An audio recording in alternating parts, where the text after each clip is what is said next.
Did you know Luke Skywalker almost killed Emperor Palpatine well before he ever set foot on the second Death Star? The Star Wars comics by Charles Soule tell us how it almost happened and why Luke decided not to go through with it. In between The Empire Strikes Back and Return of the Jedi, Luke Skywalker sought more understanding about the Sith and how to fight them. He learned of the planet Gazian, which was covered in something known as the Living Sea. It was basically a fungus that was able to feed off of anyone who visited there and record a memory of their consciousness up until that point.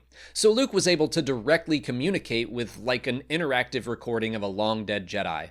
The catch was, the Living Sea would attempt to trap and kill people within it, and you couldn't choose who you got to speak with. The sea itself chose, and it could be anyone who had ever visited in the past. On his second trip to Gazian, Luke was met by the memory of Azlin Rel, a fallen Jedi from the High Republic era. As a side note, he is one of the best characters in the High Republic books and comics. He tells Luke of a mysterious and hidden relic that he searched for to help end the threat of the Nameless that plagued the Jedi of his time. It was called the Grim Rose, and it was buried on the ice world Nerea. So Luke, Leia, Lando, Chewbacca, C-3PO, and R2-D2 dug it out. According to writing on the box, providing the relic with a sample of genetic material would allow it to kill that person from across the galaxy. They were able to get a blood sample from Palpatine on Naboo thanks to a rebellious records clerk who wanted to help. Luke debated the ethics of using the Grim Rose, especially because he could sense a strong connection between it and the dark side of the Force. But before the group could take it back to the Rebel Alliance for a discussion, Chewbacca popped the cap off the sample and activated the device, making a choice to save his planet and his people from slavery. Luke realized the Grim Rose began searching for Palpatine through the Force, finding people the Emperor had a connection to, building a web of connection as it searched for its specific target. C-3PO translated markings on the relic that said when Palpatine was found, it would kill him and every person caught up in the web. That sparked a slight discussion on sacrificing all in the web just to kill the Emperor, but that number was quickly reaching into the thousands. And of course, Luke and the others knew they could not become evil to defeat evil, which is exactly what Azlin Rel had done.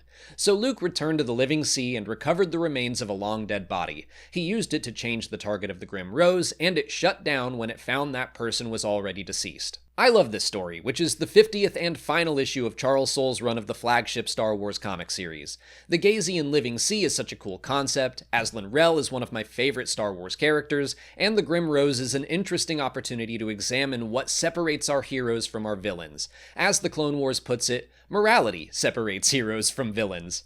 This whole adventure starts with Luke and a search for knowledge. That's great. If there's no path before you, create your own. He visits the Living Sea, and last time he was there he got great advice from a great Jedi. But since the sea is unbiased and part of the Force, it's a coin toss. You might get the light or you might get the dark. Azlin is the perfect Jedi for this lesson. He is someone who let his fear of the Nameless control him completely. He is so compelling because everything he did was in the name of saving the Jedi, but in the end, he only cared about saving himself. And if you finish Trials of the Jedi, you know exactly where that leads him.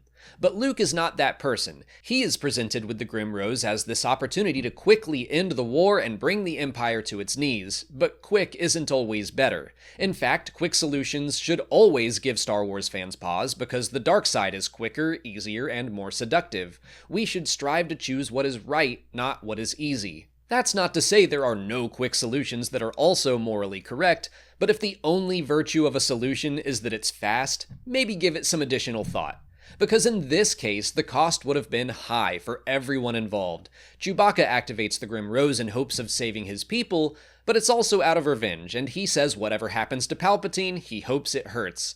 Lando argues that Leia should seek revenge for what the Empire did to Alderaan. But the swiftest path to destruction is through vengeance. I love the debate over how many lives is worth it to kill Palpatine, because the Grim Rose is a terrible power, but most powerful is he who controls his own power. Without honor, victory is hollow, and for everything you gain, you lose something else.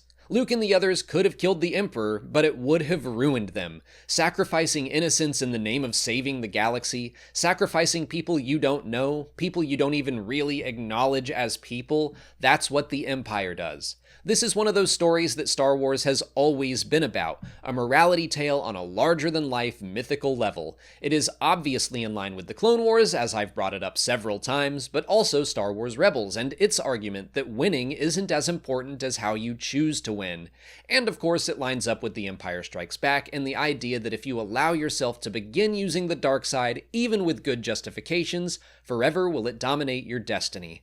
But that is the story of the Grim Rose and how Luke Skywalker almost killed the Emperor. If you haven't already, please like this video, subscribe to the channel, follow us on our socials, and consider checking out our Patreon page. As always, thanks for watching, and may the Force be with you.